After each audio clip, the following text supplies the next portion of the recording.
कि अब से चंद सालों पहले पाकिस्तान खासतौर पे कराची में दोपहर के वक्त ये सूरज ग्रहण हुआ था और लोग आज तक बता देंगे जी बिल्कुल अंधेरा छा गया था और चिड़िया जो दीगर परिंदे हैं वो अपने घोंसलों को जाना शुरू हो गए थे। उनको गुमान ये हुआ था कि शायद शाम हो गई है और हमें घर जाना चाहिए, लेकिन वो सूरज ग्रहण था। और अभी भी यासिर फारूकी ने अपने खूबसूरत अल्फाज में, खूबसूरत अंदाज में जैसे वो बताते हैं, उन्होंने बताया कि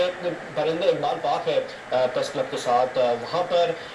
जैसा कि शाम में वो नज़ारा महसूस करते हैं, ऐसा ही था कि परिंदे घरों को लौटना शुरू हो गए थे क्योंकि अंधेरा सा छा गया था। चंद सेकंड्स के लिए इर्द गिर्द मामूली से टेम्परेचर में कमी भी महसूस हुई। उन्हीं पर जमीर शाह जो कराची में एक ऑब्जर्वेटरी में मौजूद है, उन्होंने भी मैं अपडेट किया और जैसा कि हम एक्सपेक्ट कर रहे थे कि कराची में भी रिंग ऑफ फायर बनेगा, उन्होंने बताया कि